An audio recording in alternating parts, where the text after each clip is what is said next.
Well, hello everybody. Good evening and a very happy Saturday to all of you. Welcome back. If you have not been here before, welcome on in. My name is Tim Maloney, going by Sir Arminius, and I am here to read some live stories to you because that's what you want. What you really, really want. I mean, don't tell us what you want, what you really, really want. I'll tell you what I want, what I really, really want. I wanna, chicka, chicka, baka. Sure, those are the words, right? That's what we believe. Hello, everyone. So, we are here tonight to continue our live reading of Bigfoot Found by Tim D. Smith. If you have not caught any of the episodes so far of Bigfoot Found, they are all available, all the previous chapters, 1 through 27, all available on the YouTube channel, youtube.com/at Sir Arminius. You can go out there, you can catch up on anything that you've missed. I will also be recording all of our chapters from tonight, so if you have to miss any part of it this evening, you can stop out there and catch up on anything that you have missed.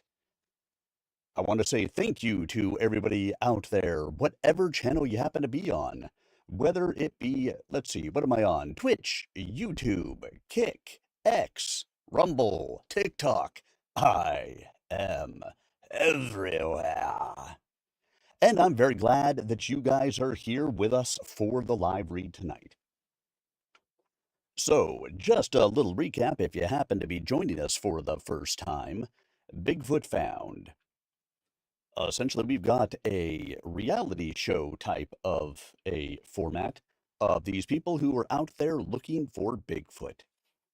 They are currently in Tennessee, where they have heard reports of a Bigfoot being around. So you can expect that we are out there looking for them.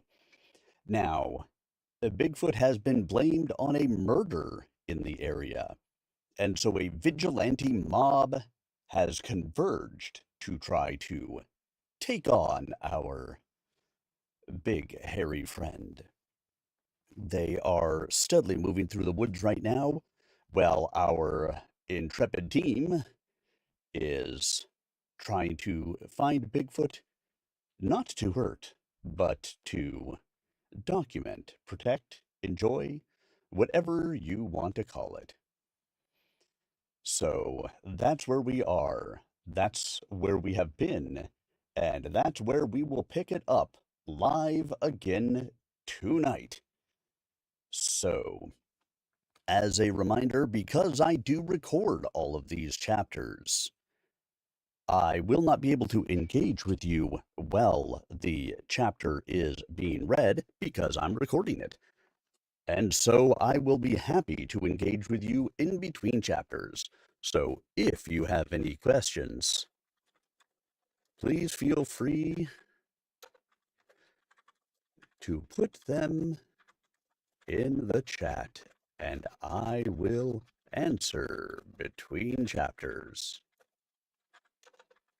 I'm typing that at the same time as I'm doing this, so send it out to everyone. So, again, if you guys find that you have any questions, please feel free to put them in the chat. I am happy to answer anything that you may want to know more about. It'll just have to be between chapters. And so now, sit back, relax, and prepare to enjoy as we will dive into another evening of indie author live reading goodness, as we will continue our live read of Bigfoot Found by Tim D. Smith. One last note, if you do want to know any more about Tim D. Smith, on your screen you're going to see some QR codes. Scan those QR codes and you will be taken right to the author's website where you can learn more about the books that he has written. It is not only Bigfoot Found, there are a number of others as well. So, if you guys are ready, I'm going to take a quick sip of my energy drink, and we will get ourselves started. I typically read for about an hour and a half to 2 hours, but it's been a restful Saturday. Let's see how long we can go for. We're about 3/4 of the way through the book. This is session 5 of our reading.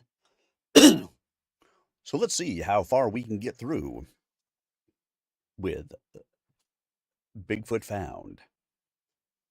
And Mr. Andy Norman, hello, hello. Glad to have you here with us. And so let's go ahead and dive in, starting with Chapter 28. The Bigfoot team heard the whoops and screams of men, like during a cavalry charge in the Civil War, as a band of searchers advanced up the hill and approached the hunkered down team. The sharp crack of slugs flying overhead snapped limbs on the high trees. "Turn on the lights!" Billy screamed as he began illuminating flashlights and everything else that would glow. "Why?" Harrison said, but still doing as he was told. "We don't want them to think we're Bigfoot." As the bullets continued to whiz like meteors, Billy realized something else. "Get low! Behind trees! Lay down!" As they did, a line of men appeared at the tree line and slowed to walk toward them. Tinker was in the front. "You're not supposed to be here," Tinker yelled as he approached. The men had grown quiet. Billy said nothing as he rose, looking to the sheriff. "I told you to leave." "We left, Sheriff." "You're not to be involved in this." Tinker's eyes had grown small and hard. "We thought you just meant leave your group. We'll be glad to be on our way home." "I ought to take you to jail," Tinker continued. When Billy didn't respond, the sheriff added, "Interfering with an ongoing investigation." "We were only trying to help with your investigation," Billy lied. "But we'll do as we're told." "You have about 1 minute to get out of here. If I see you again, you're all going to jail. We'll see if your Hollywood folks can help. I doubt it." Billy said nothing and motioned for the team to collect its gear, and they immediately began to walk down the mountain toward Bald River Falls. Tinker had an afterthought before they were out of earshot. "Did you see anything come by here?" he asked. Billy looked to the other members. "I didn't see anything," he said, shaking his head and wrinkling his mouth. "Nothing," Rink said. The other members agreed with her. "Nothing," Harrison said as he scratched his cheek. Billy recognized that move. He had been around Harrison for days. It was his tell. "Scram!" The team did so and didn't speak for more than a mile until they found themselves walking away from the trail below the falls and onto River Road. Covered in gear, weariness and fatigue settling over the group, they resembled refugees stumbling to safety. "Boss, I gotta rest," Robo said after a while, slowing to a stop and sitting on a boulder beside the now abandoned road. "I think that's a fantastic idea," Billy agreed. He sat and took a deep breath, then assessed his troops. They all needed some rest. Maybe it was time to go home, no matter what Ed wanted. "I have to tell you guys," Harrison said, and everyone looked at him. "Did anyone see anything? Really?"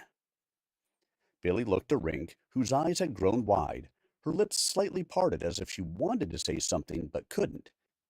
Rink was right. Billy did want to believe. Maybe his judgment had been clouded by hope. It was so dark, Billy said. He stopped before going further. They walked by us, Robo said, staring at the ground in front of the boulder, his shoulders hunched inward in confession. Most of the time, Robo made his comments in a defiant manner, as if to say, "This is the truth? Doubt me." This time was so different. You saw something? Billy asked. No, I felt it. There was more than one. I smelled it too, Harrison continued. I thought to myself that there must be more than one. I thought I was dreaming. Rink? Billy asked. She sat there, frozen, thinking, now unable to look into their eyes. She started and stopped. I didn't see anything. Billy revealed his disappointment in turning away as he looked at the river on its endless quest for the ocean. Billy, Rink said, and waited for him to look back at her. I think something walked past. I can't say what it was. Maybe it was ghosts. Monroe County Sheriff vehicles, 3 of them, appeared in the road ahead, coming in the team's direction, their tires emitting an ominous crunching as they approached. When they drew up alongside the team, the window of the lead vehicle slowly descended. It was one of the deputies they had interviewed. The thought that they were about to be taken to jail crossed Billy's mind, and having this particular officer arrest him brought a deep, dull pain in the middle of his chest. Get in, the deputy said. Why? We're leaving, Billy told him. We're giving you a lift, the deputy said, and finally allowed a smile to seep out. When Billy hesitated for a moment, the man added, Hurry before Tinker sees you. He's pissed. Petra began loading equipment in the second car, while Billy threw gear into the trunk of the lead vehicle. Up here or back there? Billy asked. The officer smiled. Up here. Robo might have to ride in the back, though. Billy glanced over his shoulder and saw Robo looming down. You okay with that, Robes? I think I'll be all right. The cruiser smelled faintly of antiseptic and air freshener, and Billy passed on the notion to ask why. He didn't really want to know. Robo wore his customary expression of faint amusement, yet slight disdain. Boss, it is sort of claustrophobic knowing you can't open the doors, Robo said, moving his eyes from side to side and sitting upright as if the slightest movement might make him ill. I'll climb out and open the doors if needed, big man. The comment seemed to suffice, and Robo turned to stare out the window as they began the descent along River Road. So, where are we going? Billy asked. He had seen movies where deputies deposited unwanted visitors at the city limit sign, which in this case might be the county line. I'm taking you back to the motel, the deputy told him. But listen, I would pack and grab the first flight out. Billy waited without speaking. Look, Tinker's gonna find something, some way to lock you up. Probably try to scare you. It's trouble. You guys don't need that. Billy still said nothing. You folks are trying to do your job. I'm sorry. Now it was Billy's turn to look out the window. He thought of Ed and the show. Maybe it was for the best. His next thoughts brought him to anger. They had done nothing wrong. This was their chance to possibly find Bigfoot. He wasn't about to let the opportunity slip through his fingers. Thanks for the advice, Billy said. They drove toward the hotel. When the team had unloaded their gear, the deputy shook Billy's hand and wished him luck. The group watched them drive away. What do we do, boss? For a moment, Billy was at a loss for words before he finally said, Let's chill out for a little while. Let me call Ed. Let me think. He can't just tell us to leave, Harrison said. Billy turned to the actor and waited. I mean, Tinker. You can't just tell someone they have to leave town. We haven't done anything. It was a surprising comment that spoke volumes. I'm with him, Robo said. I say we find Bigfoot. Billy did not want to go to jail. He also did not want to leave. Okay, meeting in my room in 1 hour. What are we going to do, Billy? Rink asked quietly as the group began collecting gear. It wasn't every day an Indiana Jones quote could be used, but this was a great opportunity. I don't know. I'm making this up as I go along, Billy said. Ah, they're trying to kick them out. Hello, hello, Colleen, Andy. Glad to have you guys here with us tonight. And welcome on in, everybody else. As a reminder, we are recording the chapters tonight, so if you have missed any of it, you can catch up on youtube.com/@SirArminius. I will have all of tonight's chapters posted a little bit later this evening. And of course, all the chapters that we have already read are up and available at youtube.com/@SirArminius. All for your listening pleasure. Let's see, any questions from anybody out there tonight? No. Most of them show up on my screen, but just in case, I have a couple other ones I have to check. I don't see anything else other than some hellos, and let me just say I am very happy to have you all here with me tonight as we continue the hunt for Bigfoot. Ah, yes, Bigfoot. Super Chat.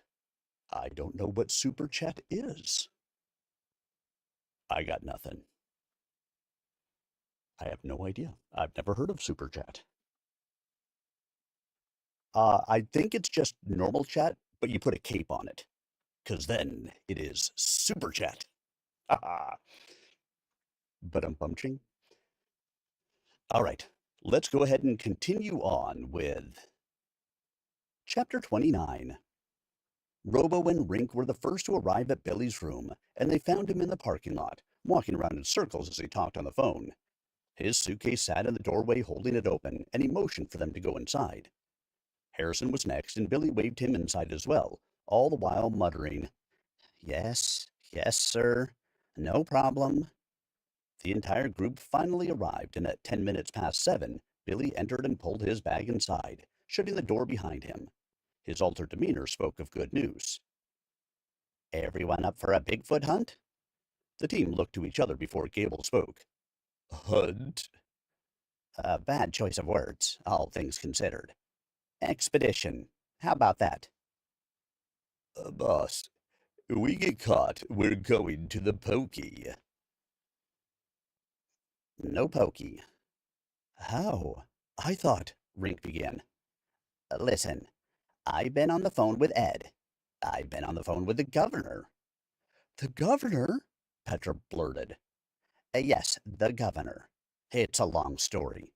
We're meeting the National Guard in Madisonville. They will transport us to the falls in one of their personal vehicles. In the back. They want our expertise. At least the governor does. Probably something to do with good publicity. Who cares? Everybody in? No one spoke, but there was a collective head nod, even if it was accompanied with raised eyebrows. Load the gear. Our biggest adventure yet, Billy said. At least, we hope so. The team parked their big van on the side of the road at a split in the road and loaded into the military transport. A big covered truck like one in which the Nazis chased Indiana Jones and his booty, the Ark of the Covenant. Their driver, a youngish man who introduced himself as Tyler, immediately got out and helped them load gear into the back. He had seen the show. He was a big fan. Gosh, he couldn't believe he got to meet them. You're filming me too, of course, I believe. The military vehicle was hot and uncomfortable with no breeze and no air conditioning, but hopefully it would get them past the sheriff and into the restricted area. Billy, sitting next to the tailgate, studied each of his team members. Robo sat next to him, with his long legs pulled to his chest and his hat down to his ears and over his face, the happily bewildered expression replaced with strain. Rink was no better, her brow furrowed with concern. Harrison's eyes were closed as he leaned back with his head against the canvas that covered the bed of the large truck. Gable and Petra sat on the opposite side, with Petra working, filming the ride. The brakes whined on what must have been the upper part of River Road, and the truck growled to a stop. "Going to the falls," a voice said. They held their breath. "You too, Sheriff. Have a nice day." Tinker seemed to be everywhere. They rumbled on toward the falls. If the team could have seen outside, they would have known darkness had fallen. Billy startled and jumped when the canvas swung open on their arrival. He had fallen asleep. How long ago had he slept? He couldn't remember now, and his exit and jump to the asphalt made him realize how stiff and tired he was. He wasn't sure what sort of happy face he could muster, but he would find out soon enough. "Billy Mason," a man with big teeth and an even bigger grin said as he extended his hand. "I'm Captain Gerald." Nice to meet you, Captain. I think we're here to serve you. This is Gable Marks." "That's good, real good. The boys are ready to hike again."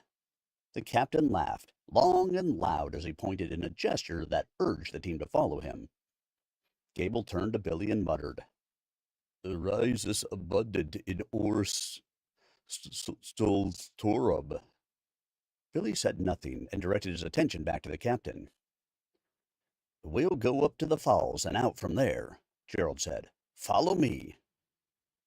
"You'll tell me what that means?" Billy asked Gable as they followed. "Latin," Gable said, and when Billy continued looking with expectation, Gable added, "Laughter is the abundance in the mouth of fools." "That's good. Real good," Billy said, impersonating the captain. "I take it you are not impressed?" "No," Gable replied. His nose and mouth made a bitter expression. "Furthermore, Bulgare here come." Again Billy waited. "Milking a male goat." "Good grief, Gable. I suppose we'll see. At least law school came in handy for something." It wouldn't take long for Gable's declaration to become abundantly correct. "Ah, I see. So I can send you money for what you do. Unfortunately, I am not monetized on YouTube or TikTok or Kick or Rumble. The only one I think I am monetized on is Twitch. But yeah, I don't really have a way for people to be able to send me money. I should probably do something about that someday. For now, at least, though, I just appreciate the sentiment. If nothing else, take a look at some of the indie authors that I have been reading the stories of and give them your support. You can check out Tim D. Smith, scan that QR code on your screen, and it will take you to Tim's website, where you can find out more about the books that he has written. But I do appreciate the thought of sending me money for what I do. All right, let me check really quick. Comments, questions, concerns. No. All righty. Then we can continue right along as we'll move into our next chapter.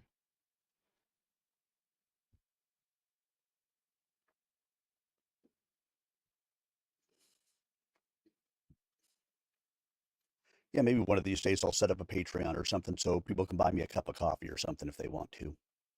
That might be an idea.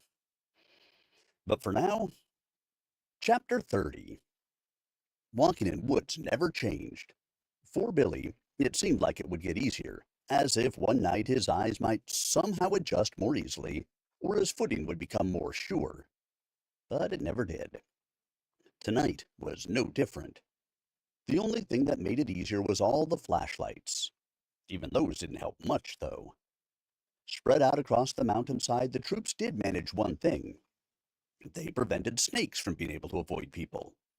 Normally, snakes felt the vibrations of footsteps and either hid or fled. On this night, one snake tried its best to escape by fleeing to the outside of the line of soldiers. The last person in the line stepped on its tail. It responded by spinning sideways and biting at the searcher's leg. Luckily, its fangs caught in the fabric of the man's pants, where it hung and couldn't release. The man screamed, a true Wilhelm scream, and danced around in circles until someone cut the snake into two equal halves. Then, a general commotion ensued when another soldier managed to actually grab a raccoon by the scruff of the neck. Robo convinced them to release the critter. The troops didn't like the explanation that raccoons might actually eat Bigfoot bones. It didn't matter to them. Very few of the soldiers, all but Tyler possibly, thought a Bigfoot was in these mountains, and like a cartoonish Tasmanian devil, the guards scoured the mountains. In fact, fatigue was the only thing that finally calmed the group. The entire squad eventually grew weary of the approaching morning. Billy heard the radio crackle around 4:30 a.m. He must have been dozing lightly, because everything swam around him for a second as he tried to pinpoint the sound. The second time, a voice called on the radio, and before it could be retrieved by someone capable of answering, he heard the excitement more clearly. "Westerly direction. On foot," the voice said. Then his next comment was drowned by the sound of gunshots. "Fall in!" Gerald screamed, and there was a general commotion as all of the troops gathered supplies. Petra had sprung up, so awake she appeared to have never slept. Gable staggered behind the first troops as if someone had dragged him from a cozy bed. Billy followed, as fast as his waking body was able. The troops were no longer marching. They were jogging. Robo straggled at the rear. The radios among them were alive. Apparently no protocol had been established, and the National Guardsmen drowned out the communication with gunfire. A battle of some sort had erupted. "Coming your way," a voice on the radio said, and almost immediately Gerald commanded everyone to hold tight. A collective catching of breath could be heard along with the sounds of the morning creatures. No one moved. Then, in the distance, something crashed through the brush, rumbling down the mountain, away from them. The commotion was followed by more gunshots, and the guard hit the ground, flat on their faces.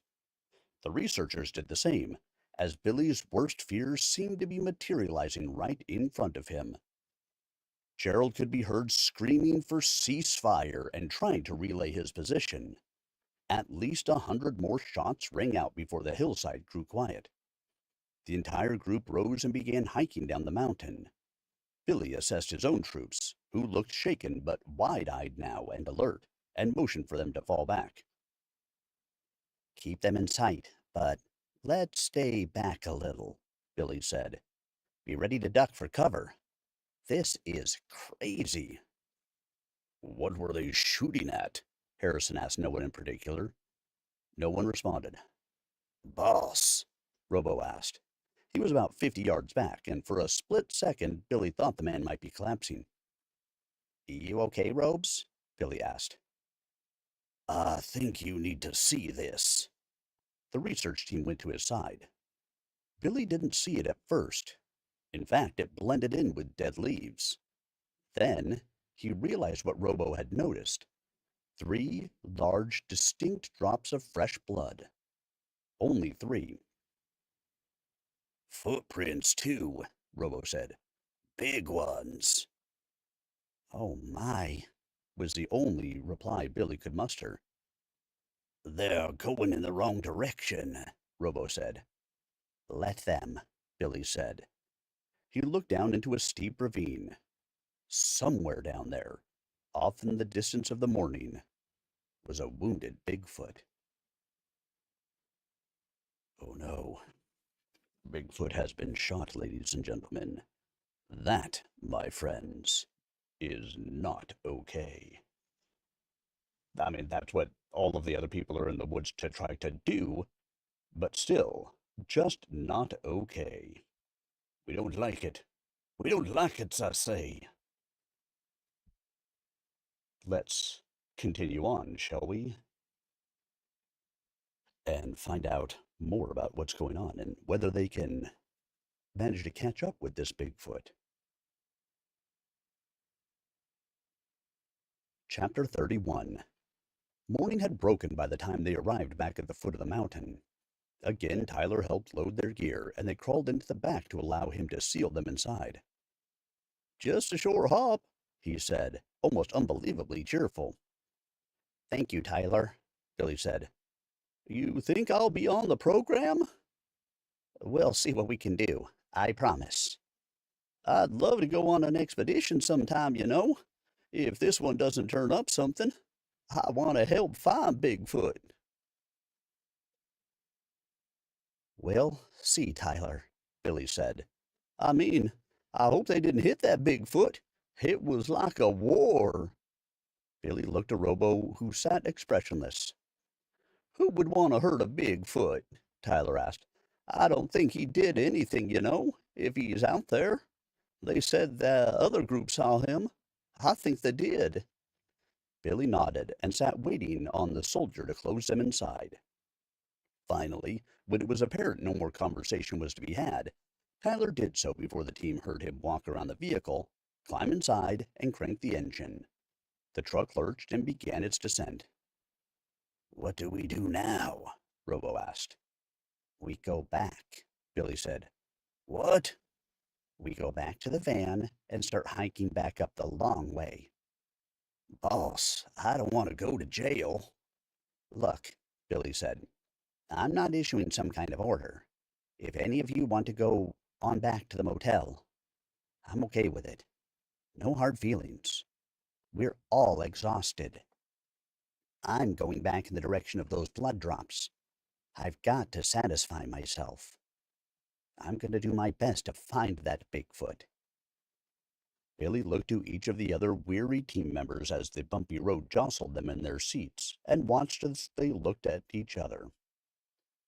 Boss, I'm with you. I've got a film. I might need to leave some of the gear, though, Petra said. I'm in, Harrison said. Cable turned to Rink, and they both nodded. The first order of business will be to find a place to nap. That sound like a plan? Everyone agreed and wondered how much food Robo had stored away in case of emergency. Luckily, they wouldn't be disappointed, though it was mainly beef jerky. The team drove a little closer to the last known location of the sheriff's deputies and pulled onto a logging road where they wound around the corner and eased the vehicle off the path, hidden from the main road. They began their trek. By noon, and running on fumes, they located a depressed area near what looked to be a tributary of the Tellico River. Within minutes, every team member was asleep. When Billy awoke, night had begun to fall. His mind was too foggy to discern what type of bird sat singing above him in a pine tree. So he remained still and listened and let his mind begin to race. Billy, Rink whispered, causing Billy to jump. Her head was within a foot of Billy's. They had been so tired, no one had bothered to pitch a tent. Scared me, Billy said, as he came up on an elbow and turned his head around to look at her. Sorry. No, I just didn't know anyone else was awake. We were pretty wiped out. I guess so, she said, still looking at him. Should we wake them? Billy asked. No, let them sleep. We moving or staying here? What do you think? Would it do us any more good? We might stumble upon the guard or the deputies. I'm sort of feeling like we're trapped. Yeah, I'm thinking we hunker down here. Rink continued looking Billy square in the face, causing him to smile. What? I don't know, she began, and looked away for only a moment before rolling onto her stomach and rising on her elbows. I, uh, it's just you. The bird sung overhead. Billy, You're amazing. Blush, Billy said. Do tell. You've been so in charge.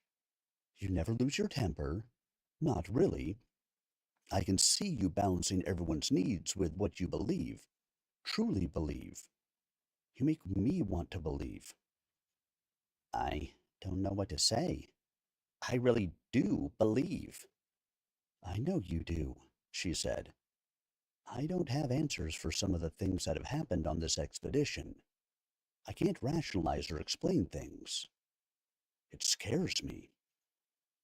Let's get proof then that we'll both be happy. Boss. Boss, we gonna sit here and talk or what? Robes, I didn't know you were awake. I wasn't. I am now.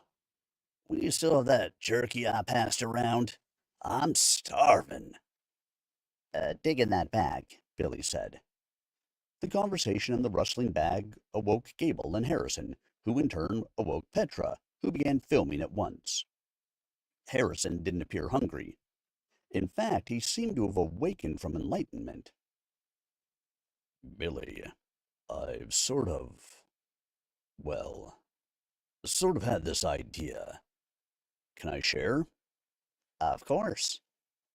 What will we do if we see Bigfoot now? Oh, the times Billy had imagined it. He had dreamed of taking pictures, studying and imprinting the vision on his brain. But now, the full weight of the comment settled over him. He tried to speak and couldn't. Harrison continued. What if he's hurt? Harrison asked. It wasn't a situation Billy wanted to address. If Bigfoot was a wild creature, albeit shy and elusive, his or her demeanor might change drastically if it had been wounded. None of them were medics or doctors. What are you thinking? Billy asked. Harrison studied the ground in front of him and took a deep breath. You know how Tom, the vet, said he'd know an hour before you got here. Yeah? Maybe we should know what we might do, Harrison said. I'm listening. Billy rearranged and sat cross-legged. Would we harm Bigfoot? Harrison asked. No, absolutely not. Would we help it? Of course, Billy said. So, it makes me think, Harrison said. You're going to think I'm crazy. Say it, dude. I've said things I know are crazy, Robo said. He looked at Petra, who was grinning behind the viewfinder of her camera. Billy, how would Bigfoot be so prescient? Oh, well, he might be able to ascertain our actions through lots of input. Spock, talk in English, Robo said. How would Bigfoot know what was going to happen, Robes? He would collect all sorts of data and be able to sense what is happening. Dogs do it in a remarkable degree as their interactions with humans demonstrates. Yeah, but Tom said, Harrison continued, that some Native Americans think Bigfoot can read their minds. Probably, but... No buts, Billy, Rink interrupted. If you want me to believe, why is that difficult? Touché, Rink. Continue, Harrison. What if we collectively, thought to Bigfoot and told him we wanted to help him if he's been wounded? Billy turned the idea over in his mind. The worst that could happen would be that nothing would happen, which would not be the end of the world. They would still be sitting quietly and maybe get lucky on having a Bigfoot pass. They could maybe get a picture or, better yet, film him. As if Harrison read Billy's mind, Harrison added, We would need to offer an olive branch. We can't film. Coming from the actor who wants FaceTime, I take this as sincere. But we have to know what we plan to do. If we can't help him, We can't be seriously sincere. I know what we do, but I don't know how we could do it, Gable interjected. Go on.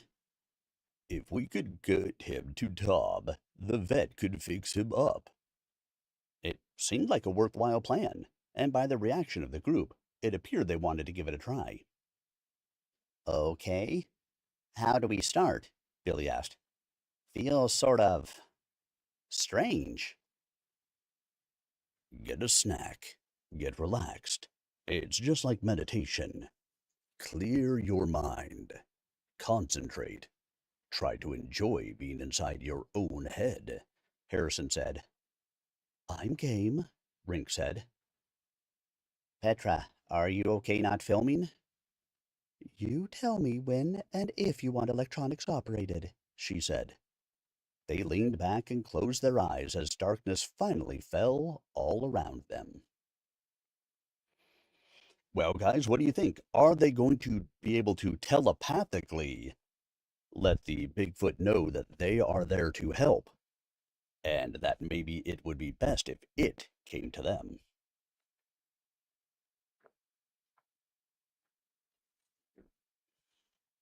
So, for those of you guys who have not been with us all along through all of the readings, earlier in the book, they had met an old man named Tom, a vet, retired at this point, who basically said that some believed that the Bigfoots would know an hour beforehand that you were looking for them because some of the Native Americans thought that they could read minds.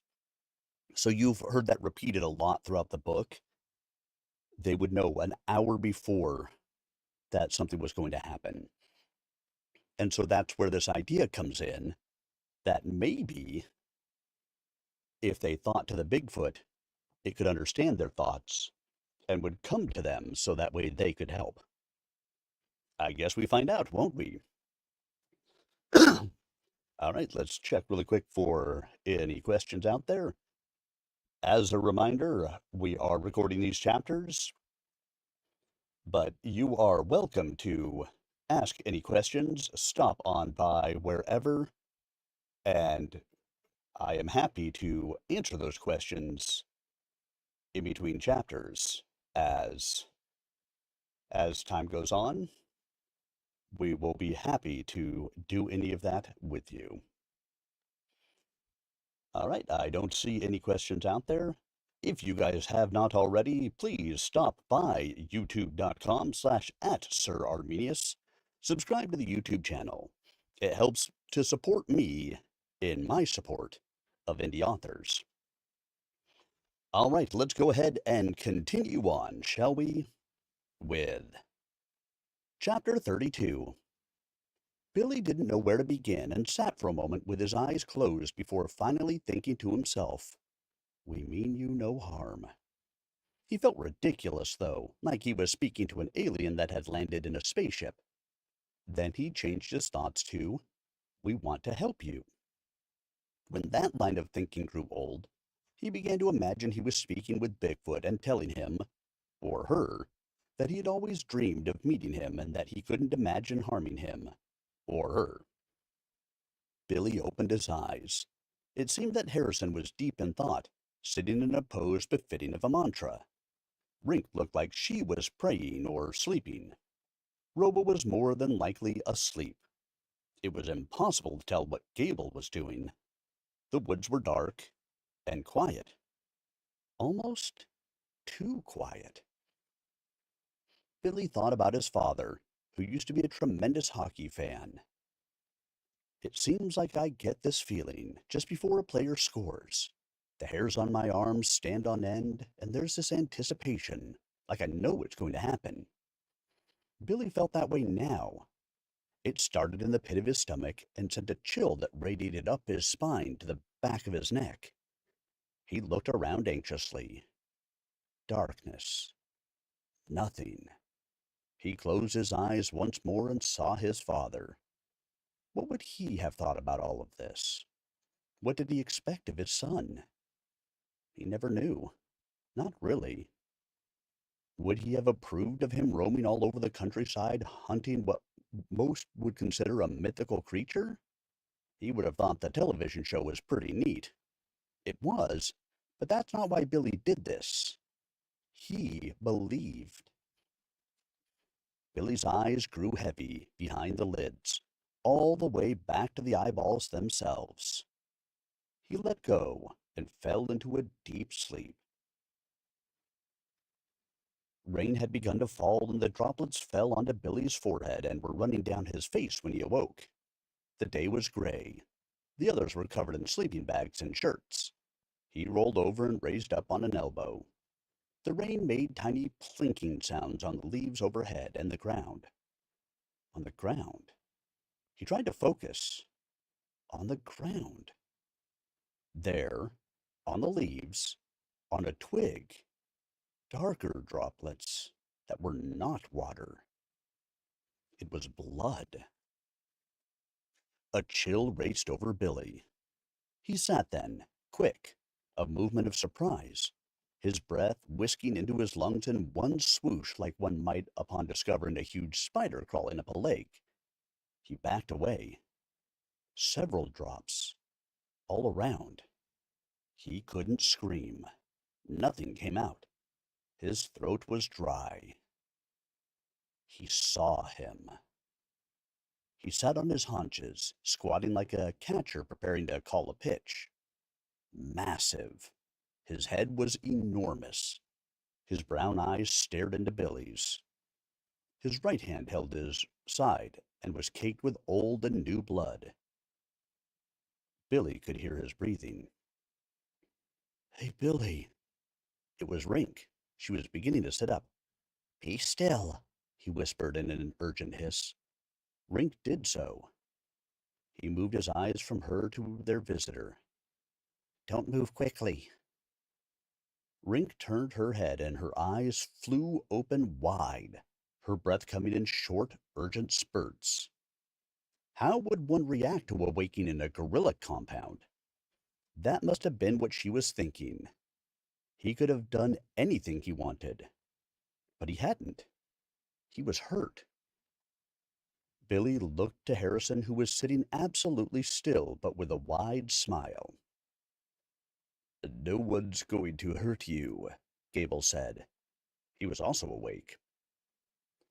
Be quiet, Gable, Billy hissed. For once, Gable was quiet. I'll be darned.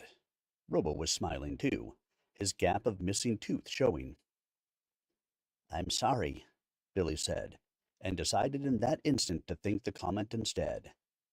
Then, in another afterthought, he added they had nothing to do with this. They wanted to help.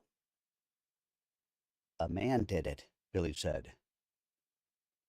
You heard it too, Rink said. I can't believe this.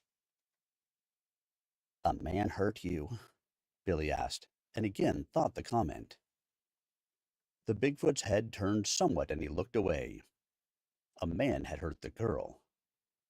Not one of us, Gable said. Be still, Gable, Billy said, louder this time. A moment passed, and the Bigfoot bent in pain. His breathing was even more labored, and a sound escaped his lips. Then, unexpectedly, he raised his eyes to the treetops and began a long, mournful wail that Billy felt in his chest. Then, all was quiet. No one moved. The man with the gun did it, Billy said. He and Rink looked at Gable. Don't look at me, Gable said to them. He says he's dying, Billy said. Who killed the girl? A minute passed, and the Bigfoot rose, still holding his side, his muscles now visible under the hair on his body, his massive hands and torso glistening in the rain. The driving man with the lights, Billy said. Tinker? The Bigfoot swayed and went to a knee. We've got to take him to Tom. How? Rink asked. We've got to make it to the vehicle, Billy said.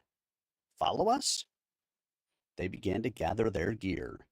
As if he read her mind, Billy spoke to Petra. I want to as well. We promised. No worries, she said. Let's go.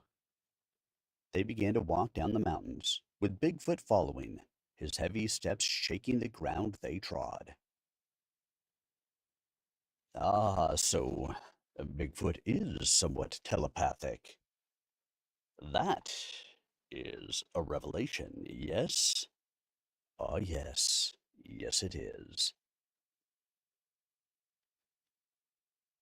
Now, can they get him to the safety of Tom and his ability to hopefully take care of the Bigfoot?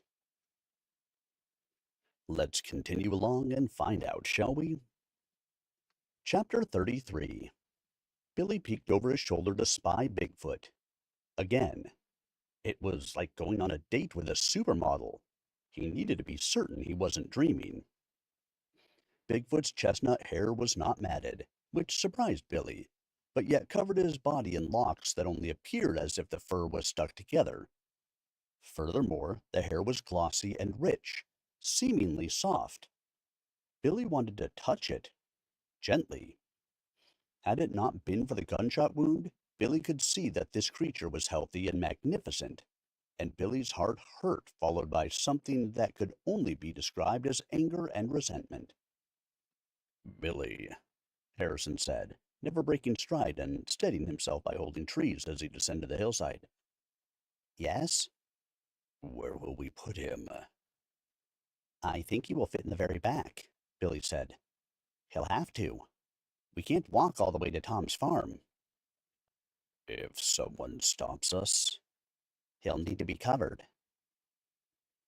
Two things, okay? He might not like it, first of all, Harrison said. He'll know. I think it will be okay. Fair enough. Second thing, he, really smells. Billy considered the comment. Could Bigfoot be offended? He doubted it. Bigfoot smelled as if he'd been in the wild, sort of like John the Baptist. Yes, he did have a wild smell, overlaid with the aroma of a new penny, probably from his bleeding wound. Yet the smell was one that a human could probably grow accustomed to, like farmers to livestock when they work around them daily. Maybe roll down a window? Billy offered. Harrison didn't ask any more questions and continued walking. What do we do about Tinker? Rink asked.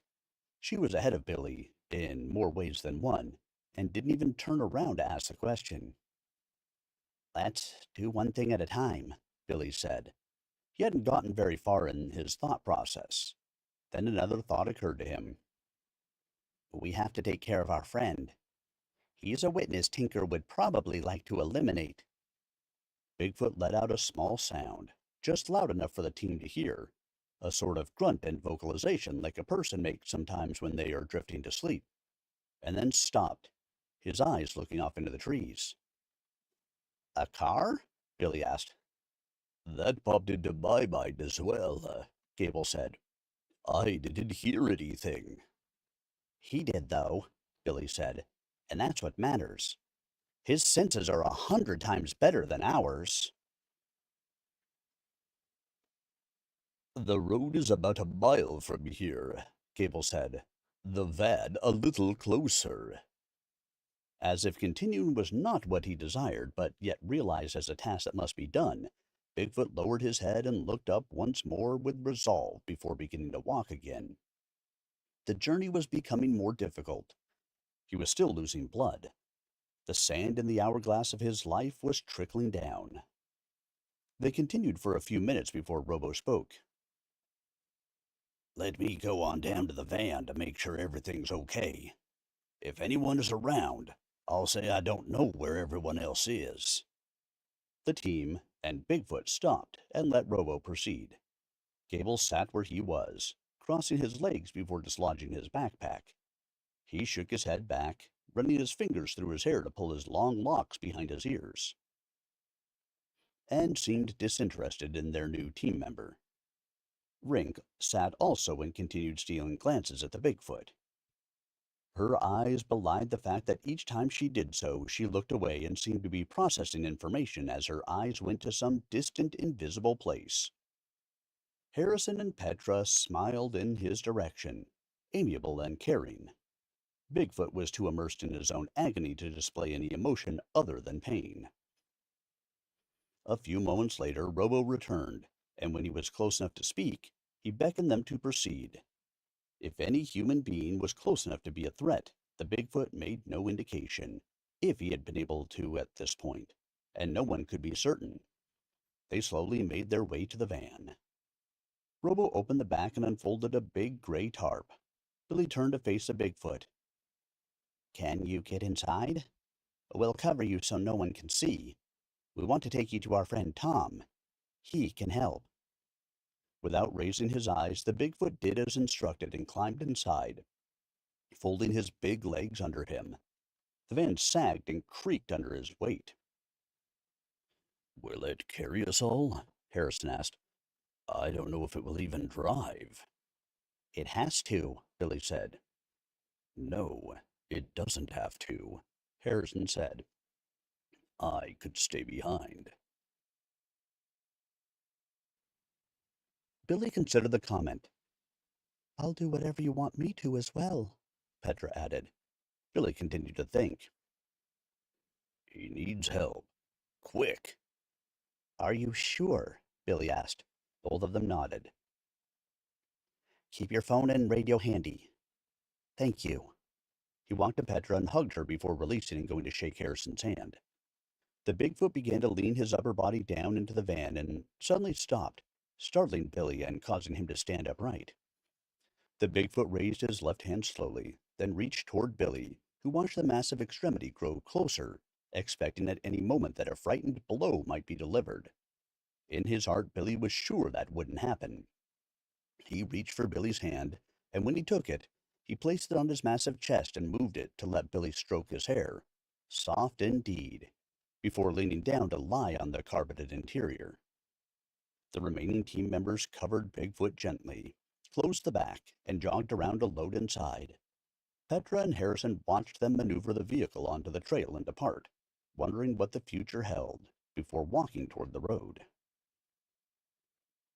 Ah, so the team has separated. Never split the party! Never split the party! Ah, that's for all my D&D friends out there. You know, you never split the party. Because it's always a bad idea. All right, guys, let's continue on. Chapter 34. I can hear him breathing, Rink said. Billy wanted to answer. He wanted to say something reassuring. He wanted to hurry. He wanted everything to be all right. Like Robo said, though, put your wishes in one hand and shit in the other, then see which one fills up faster. Billy, Rink said. She had seen the blue lights before he had. Billy pulled the van to the side of the road, past the split and within sight of Tellico. He rolled the window down and could not have been more disappointed when he realized Tinker was walking toward the vehicle. I thought I told you boys to scram. Heading out of town as we speak, Sheriff. I wish you the best of luck. You wish me the best of luck. You're a funny guy. No wonder you're a big Hollywood hit. Should I get out of the car, Sheriff? Billy asked. He could smell Bigfoot in the back, and he was beginning to wonder if Tinker could. You just sit right there. I'm going to run a check on your license and everything else. Surely someone wants you, and to be honest, it's not me. Sit tight. Besides, you need a shower. Yes, sir. Tinker backed away from the van as if it held a gang of vigilantes. It was any wonder he didn't call for backup, but it made sense to have no other witnesses. Billy wondered if the sheriff was indeed running a check on him. The stop would be recorded in dispatch records. What's taking him so long? Rink asked after a while. All sorts of things went through Billy's mind, and none of them were good. Bigfoot had begun to breathe more loudly. Boss, he doesn't sound good. What are we gonna do? Sit, hope, pray. I'm out of answers, big man. Tinker got out of the vehicle and walked to the van, eyeing it with even more suspicion and peering in the back. Billy held his breath. For a split second, he considered starting the van and making a run for it, but that would have been futile. Sheriff? You got anything back there? The sheriff asked. How could he have known? Billy thought. How could this be happening? Lots of pretty useless equipment, Billy said, which was the truth. He wondered if the sheriff had noticed that the entire group wasn't present. Maybe he had them in custody back on River Road. We might need to empty everything out and check, Tinker said. And as he said it, Billy's mind went into a sort of blurry haze, like his thinking process suddenly had a bad signal, all fuzz and static. What? Billy asked. It was all he could say. What was that? Tinker asked. Billy was confused. What? Billy asked. Tinker started, took a step back, and scratched his head. Billy said nothing. Did you say something? Tinker continued. No, sir. Did you, or do you, Tinker began once more, and again staggered back when the static came once more, an uncomfortable feeling that made Billy woozy. I'm nauseous, boss. Billy felt it too. Rink rolled down her window. Listen, you get out of here, and I mean it, Tinker said. He looked as though he might take a knee. Leave. I don't want to see you again. Yes, sir, Billy said. His head had cleared. Tinker turned and returned to the cruiser. Billy did not need to be told twice. He started the van, looked behind him, and eased into the road, leaving the cruiser sitting with its blue lights flashing and disappearing in the rear-view mirror. That's not a good feeling. I think Bigfoot gave us some help. Maybe we can help him, Rink said. Billy picked up speed. They were not being followed. Yes, get him to Tom. That's all you need to do. Just get him to Tom. Tom will make it all better. That's my story. Oh, that's my story. I ain't got a witness, and you know I can't prove it. But that's my story, and I'm sticking to it. Chapter 35.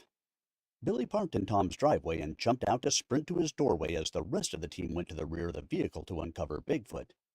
Billy did not simply knock, but instead repeatedly and constantly hammered the door with his hand. It was not surprising that Tom was alarmed as he opened the door. Dr. Woods, we need your help, Billy said. Tom said nothing. Forget that. Come with me. Billy didn't wait, but turned to walk across the yard to the vehicle. He glanced back once to confirm that Tom was following him. When Billy walked around the vehicle, he turned back and waited on the man. My God, Tom muttered. His mouth hung open. What happened to him? Tom's expression was one of disbelief and anger, but thankfully not accusatory. The National Guard shot him, Billy said. Can you help? I'll try, of course. How did you get him to the van? Did you carry him? No, Billy said. So he can still walk? I'm doubtful at this point, Billy said. The Bigfoot was struggling to draw in air, and each time he did, they could hear a loud wheezing sound. A tremendous patch of drying blood caked his left side down over his hip. I'll be back, Tom said, and this time he ran as fast as he was able to the house as he yelled for his wife. Soon they both returned carrying a gurney. Tom cradled a phone between his head and shoulder. Please, this cannot get out, Billy said to Tom. I'll explain. Not to worry, Tom told him, sitting down the stretcher and covering the phone. Somehow get him on the stretcher. Phyllis will show you where to go. Can you all carry him? I'm not sure. We'll try. By the time the group managed to get Bigfoot to the back of the house and into what looked like some sort of veterinarian operating room, Tom appeared again and began washing his hands.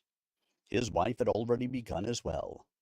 They heard the front door open, and for a split second Billy thought he should go to the door and guard it. It's okay, Tom said. My friend. He's a doctor. I thought you were a doctor, Billy said. He's a medical doctor, not a veterinarian. Billy looked confused. This is no regular animal. No one can know, Billy said. Please. He's my best friend in the world. Well, other than Phyllis. He smiled at his wife, whose look of concern never changed. Soon Tom's friend entered the house, dragging and carrying a variety of equipment and accompanied by a woman in a lab coat. But when he saw the Bigfoot, he dropped much of it. His mouth flew open and seemed to be moving, but no sound came out. The woman froze as well. Charles, I never cease to surprise you, do I? Good morning, Margaret. We'll wait outside. Unless you need us? Billy asked. In the living room, Tom said. We may indeed need you. Billy, Rink, and Gable walked into the living room, but only Billy sat. Gable and Rink stood and paced. Can one of you call the others? See if they can get here without arousing suspicion, Billy asked Gable. Gable went onto the porch and paced while using the phone. Billy, I owe you an apology, Rink said. Why? Billy asked, and by the look on his face, Rink knew he had absolutely no idea why Rink would ever say such a thing. I didn't believe. Billy smiled. Sure you did, he said, and continued smiling with a tired sort of acceptance. No, I didn't. You just needed proof. I think in the back of your mind you sort of believed. You just needed to be shown. I didn't. You tried to show me. You tried to convince me. I still didn't believe. Rink, listen to me. Actions speak louder than words. You don't need to tell me things for me to know them. I always planned to keep on showing you. Eventually, you'd have to know. Thanks for waiting. There's even more to it than that, Billy said, and the smile had vanished from his face. Even more? Yeah. Shoot. I should just shut up. No, you shouldn't. Tell me these things. You're, I... What? Rink asked, and quit pacing to sit beside him on the out-of-place Victorian couch. I like being around you. I like being around you too, Billy. I mean, I can't imagine doing this job without you being here. I've always been here. We've always been a team. I look forward to the expeditions. I've always wanted to find Bigfoot, and now we have. I just can't imagine you ever not being here. If you had to go help your mother, I would have understood. I didn't want it, though. What do we do now? Billy studied a fingernail and made an expression with his lips as he thought. He began shaking his head. Can you ask me again in a few days when we figure all this out? Absolutely. Gable walked in through the door. They got a ride. I'm sorry. Should I go back out and knock or something? Gable said. No. Why? Billy asked and stood to walk across the room to examine some photographs on a mantel. Looked like a serious discussion. They're on their way. Good, Billy said. We were discussing what we might do after all this settles down. This changes things. Neither Gable nor Rink spoke. This did change things. How would they possibly proceed after the most monumental discovery of the century, if not of all time? Their lives were forever altered. In about an hour, though it seemed much longer, they heard a knock at the door and found Harrison and Petra standing outside, disheveled and exhausted. "Come in," Billy said. "So, what's going on?" Harrison asked. "We're guessing surgery." "Should I film, Billy?" Petra asked. "No, let's not." "Good, 'cause I don't think I should film anymore. He's in danger." "I think you just said what each of us is thinking," Billy said. At that moment, the door to the back room opened, and the gentleman that Tom had called stepped into the living room. He had blood on his smock and even on his cheek. They all looked at him and waited.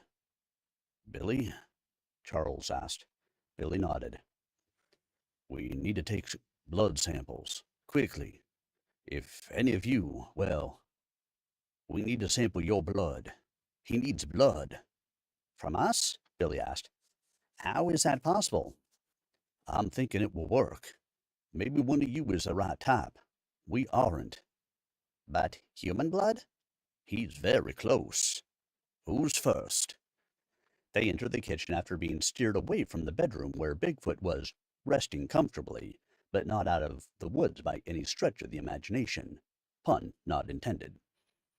One by one, samples were drawn from each of the team. The doctor was surprisingly fast, and within a few minutes he emerged once more. "Mr. Marks, you're a close match." "Good Lord, I thought it would be Robo," Gable said. Soon the experiment began. Bigfoot's life hung in the balance. Well, I guess if he is close enough to human, then I suppose that would work, right? Hey, well, why not? I mean, it's better than just letting him die.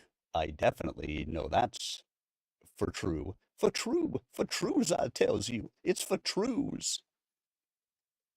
All right, I don't see any questions out there, so let us continue on with Chapter 36. Tom walked out of the back room around 3 a.m., his face weary and his hair askew. For a split second, Billy thought the man was about to deliver the news that Bigfoot had died. He couldn't even bring himself to inquire. Thankfully, Tom offered. "He's hanging in there, resting. He had not one but two slugs in him. One had punctured his lung. That was the sound you were hearing. Him trying to breathe. We think we got him cleaned out. He's strong. I guess you can imagine." "I'm glad," Billy said. He processed the information. "We've got plenty of room. Stay here. We'll know more in the morning." "Are you sure? You've done so much." "I'm sure. It's not safe for you to go back to the motel. In fact, I'd turn off all electronics. Make it where no one can track you." "You think Tinker would?" "No," Tom said. "I think it's worse than that." "How? How do you—" "Call it intuition," Tom said. "Be thinking about what you're going to do at this point. He's going to need our help for a little longer, even if he is strong." Tom turned and went back to the back. Maybe to work some more, maybe to watch his patient, maybe to rest. None of those possibilities would have been surprising. Around 5 a.m., Billy began dreaming one of the most bizarre dreams he had ever had. In his mind's eye, he saw a beautiful panorama of sweeping hills covered by low-lying fog as bright sunlight broke over a tall, faraway mountain. When he looked to his right, he saw two young Bigfoots and a taller female Bigfoot who looked at him with an unspoken smile. His heart leaped inside his chest, swelling it with pride and contentment. The two smaller ones leaped and danced away, going from upright down to all fours, rolling over each other and pulling each other down like a mixture of children and puppies playing. He heard the female ask some sort of question that he couldn't quite understand, but his response was clear. They must leave. This would not be like any other time. It was different this time. Things might never be the same. He heard a voice say, "Billy," and he woke to find Rink standing over him. Again, the horrible thought that he was being delivered the news of Bigfoot's death flooded over him. "Let's get some breakfast," Rink said. "Tom said we could see the Bigfoot in a while. He's sleeping." "I think I saw that," Billy replied, wiping sleep from an eye. Rink's hair stood on end, her fashion, with the side falling to her angular cheek, rosy and perfect. The morning light streaming into the room created a sort of halo. She was beautiful. "You had dreams too." "Like a movie," Billy said. "I think he's going to make it." "I do too. Don't ask me how I know. I just do." "We've got to get him out of here. I mean, out of these mountains. Relocate him." "What do we do about Tinker?" "I'm not sure what we'll do. That will have to happen on its own time," Billy said. They walked into the living room and found Robo and Petra sitting cross-legged beside a coffee table. They were looking at something on her pad. "Last communications," Robo said. "Then we go dark." "What did you find?" "Looks like the National Guard is moving. Petra's got connections. They're going to Madisonville today. Maybe some sort of announcement." If everyone left, the task of getting Bigfoot to safety would be easier. They would only need to avoid Tinker and the deputies. It was time for some good fortune, and Billy hoped that was what would happen. Around 7 a.m., Tom came into the living room again, now in better spirits and wearing his mood like a happy secret. He had taken a shower, and remarkably, it looked as though he had slept, though that was unlikely. "Want to go see him?" Tom asked Billy. "He's awake." Billy looked to Rink, and they both began to smile before following Tom into the back room. Bigfoot was attached to several machines and monitors that must have already been in the clinic, and wires and hoses snaked in various directions. He had an IV and was wrapped in bandages across his middle. Much of his body had been shaved. Phyllis was asleep on a cot beside him, and across the room Margaret slept on another. Tom's friend busied himself with the back of one of the monitors as if he couldn't quite get one of the connections to cooperate. "I think he'll make it," Tom whispered. "I wasn't so sure last night." "You guys did it," Billy said, not taking his eyes off Bigfoot, who looked back to him with drowsy and drugged eyes. "We all did it. Let's not get complacent yet. We've got to help him escape," Tom said. "And his family," Rink replied. "You think he has family?" "I'm certain of it after last night." "So, you had the dream too," Tom said. "I don't know why I thought it might have been just me. It's like he's broadcasting." Billy could have gazed at Bigfoot for hours, but there was work to be done. He led Rink from the room. "Petra, do you think you could take Harrison and do some reconnaissance in Madisonville? Maybe find out what's going on with the guard?" "Sure." "We'll wait here. Maybe something will come to us. I'm pretty sure the guard is leaving, which is a good thing. I don't have any idea how we're going to pull this off, though." Billy hoped for a miracle. All right, guys, we are just continuing right along with Chapter 37.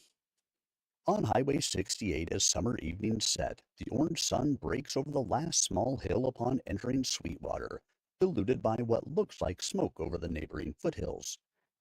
As fate would have it on this sundown, Petra and Harrison followed National Guard trucks all the way to Madisonville, where they convened. with dozens of pickups surrounding the parking lots of the small downtown country seat. With sunglasses and caps, Harrison and Petra blended in well enough, and they walked among the guard trucks and personnel milling around before spotting a familiar face.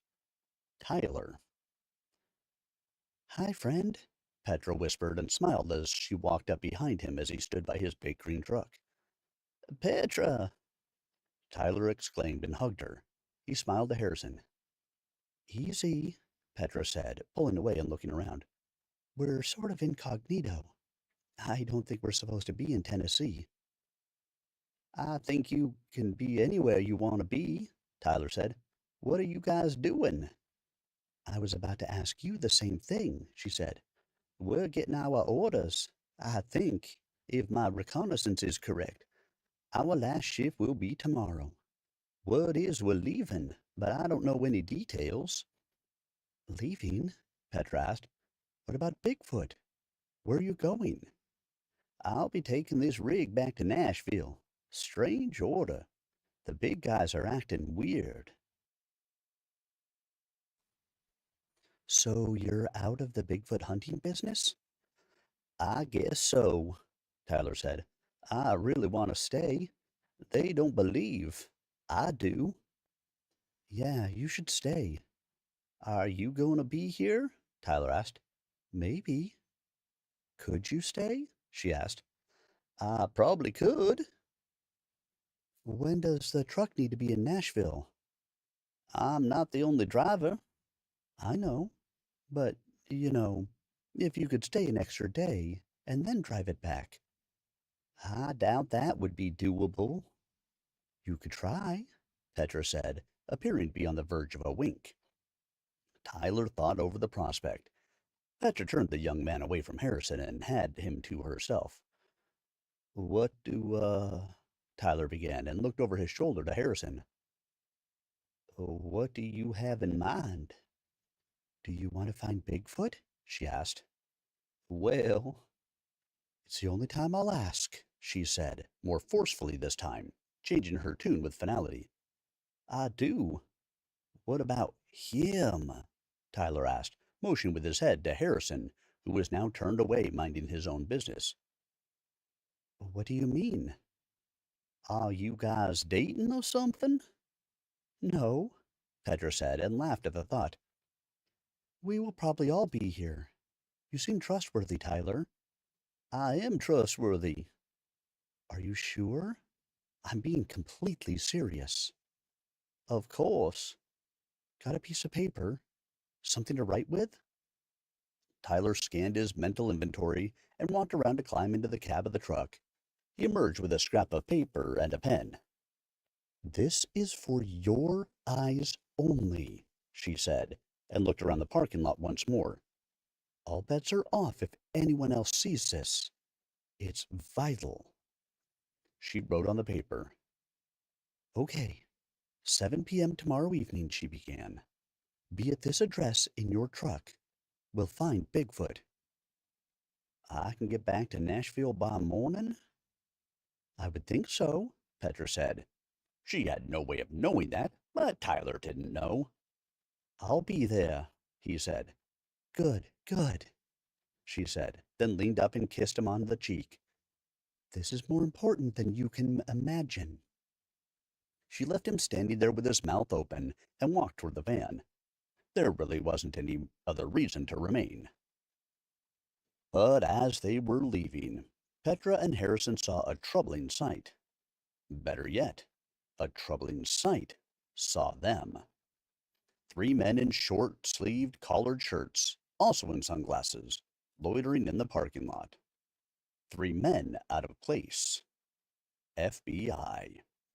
They were typical. They hopped in the van before they could be followed and roared out of the parking lot. Almost everyone was sitting in Tom's living room when they returned, and they looked up when Petra and Harrison entered. "What'd you find out?" Billy asked, sitting in a recliner with a light over his shoulder reading something that looked like a romance novel. With all their electronics extinguished, it was the best he could probably do. "Tyler thinks the guard is moving out tomorrow evening," Petra said.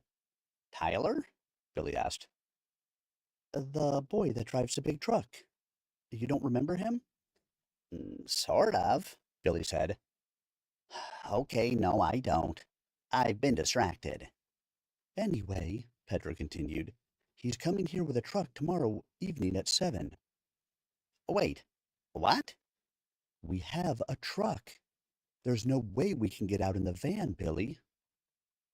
No one can know about Bigfoot. He doesn't. He thinks he's helping us find Bigfoot.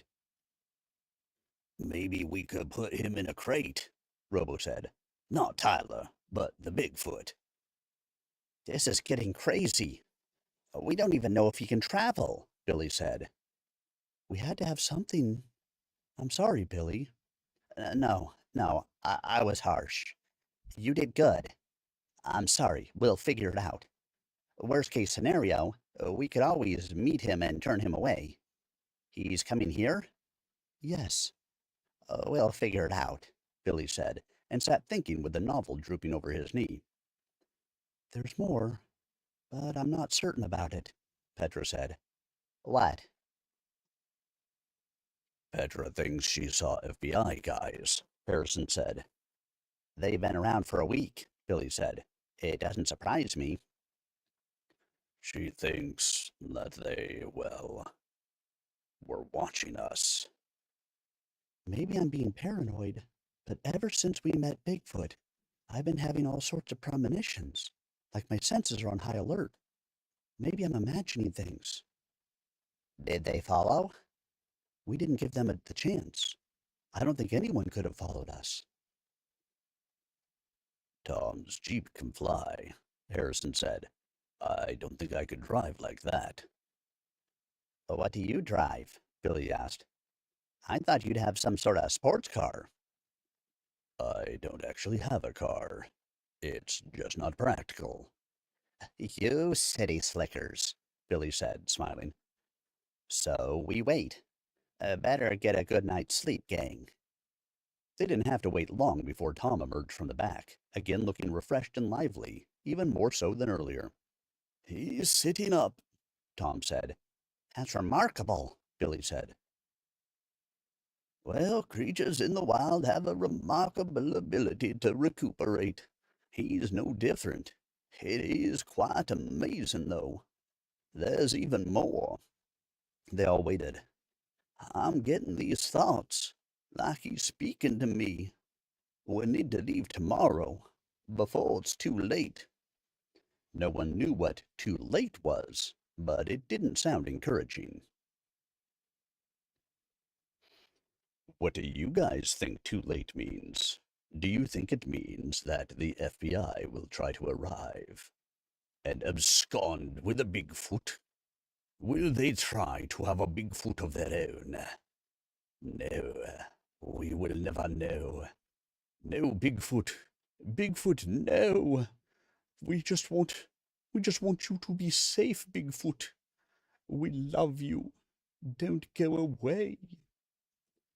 All right, I don't see any questions, so we will continue on. Doesn't that sound fantastic? Let's see, where are we at?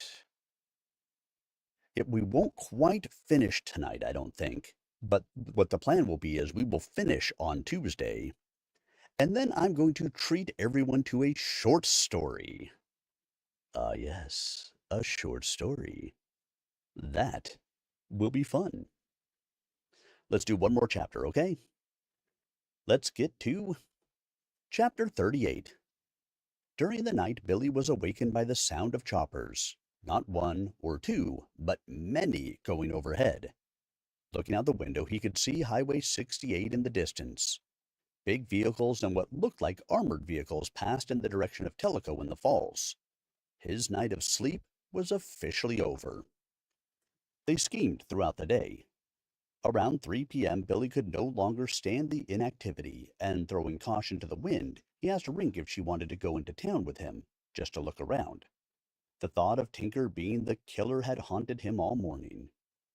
If the team and Bigfoot made a getaway, the likelihood of the sheriff getting away with murder increased. Placing an anonymous call to the FBI was futile and would put Bigfoot in jeopardy of being discovered. So, if you went to Madisonville, the only people he was truly avoiding were the sheriff and his deputies. At least right now. There was no way they could find any sort of crate large enough for Bigfoot to be hidden. He would simply have to load up with the team if they could get the truck. The team also considered that they might have to commandeer the vehicle. It might be the safest plan for Bigfoot and for Tyler, who couldn't be held accountable for the theft of the vehicle if they were caught. They also considered even crazier ideas, like dressing Bigfoot in clothing, the most unattractive female in Tennessee. They finally decided they would first simply attempt to try to convince Tyler to go along with them. Gib was certain he could persuade him. It was decided that Petra could do much better, though. With a rough idea of their plan of action, Billy and Rink drove to Madisonville. Certainly the guard was organizing to leave. The remainder of their troops would come out of the mountains late this afternoon, and that would be that. But as Shakespeare said, fortune brings in some boats that are not steered. He appeared at Billy's elbow after Rink went into a coffee shop. "This is crazy," the man said. He was a little taller than Billy, not old, not young, with a fresh haircut and a polo shirt that smelled new. "It is," Billy said. "Think they'll get the Bigfoot?" the man asked. "I doubt it," Billy answered. He looked at the man's inexpensive running shoes that were also new. "Pretty good. Not good enough, though. Sometimes playing dumb is the smartest thing you can do." "You think he did it?" "The Bigfoot?" Billy asked. "Yeah, sure, the Bigfoot," the man said. He took out a chapstick and applied it deliberately to his lips. "I don't think so," Billy said, and made it clear that he was considering the thought. "I would think the person who most wants us to believe a mythical creature murdered someone had something to hide himself. You sort of have to wonder what the person is hiding." "That's pretty smart," the man said as he offered his hand. "I'm Nolan." Billy shook his hand. "Bill." "Nice to meet you. You from here?" He knows exactly where I'm from, Billy thought. Now, how to get out of here? "From lots of places," Billy said. "It was nice to meet you, but back to what we were saying. If I had to suspect someone, and I never did really well in Clue, it would be Sheriff Tinker." The man turned to look directly in Billy's face. Before he could continue, Billy saw Rink. My friend is here. Nice to talk to you," Billy said as he left. "Who's your friend?"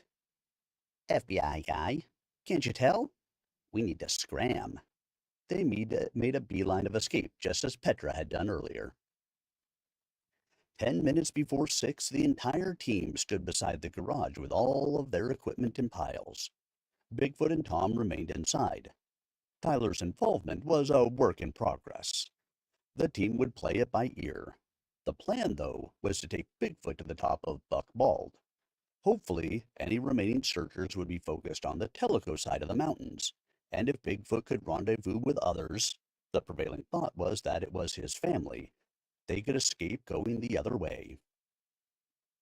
At 1 minute before 7, the team had begun to grow worried. When 7 came and went, they grew even more nervous. "Where is he?" Billy asked no one in particular. "He'll be here," Petra said. It was impossible to tell if she really believed what she was saying. On the roadway, 2 black unmarked cars zipped by, doing more than 100 miles an hour in the twilight. Then 2 Apache helicopters flew overhead, going in the same direction. At 1/4 past, several military vehicles and 2 armed personnel carriers flew down the road. And finally, the guard truck appeared at the entrance, slowing and searching for the driveway, and turned toward the house. It was showtime. All right, everyone, and that is where we will cut it for the evening. So, as always, thank you for being here with me. The greatest gift that you can give me is the gift of your time, and I appreciate that you guys gave me the gift of yours this evening. whether it was for 5 minutes or for the entire stream. If you have not done so already, please help support my channel by going out to youtube.com/@SirArminius and subscribing. It's free. Why not help support? All of the chapters that we read this evening will be uploaded and available for your perusal a little bit later, as soon as I can get them uploaded to YouTube. We will finish this story on Tuesday, and then you guys are going to get a short story from Space Wizards. That's right. The anthology Space Wizards Volume 1, the first book that I have that has a short story published in it. We will be reading a story from that book on Tuesday. So I hope you guys will all come and stop by to check it out. If you want to support the author of Bigfoot Found, Tim D. Smith, you can go right to one of the QR codes. Well, if you're in vertical, there's a QR code. If you're in horizontal, there's a QR code. So go to the QR code, scan it, and it will bring you right to the author's page so you can check out Tim D. Smith and how you can support him. Once again, thank you all for being here with me this evening. I hope you have a wonderful rest of your weekend, and I look forward to seeing you all on Tuesday when we wrap up this story. Have a great night, everybody.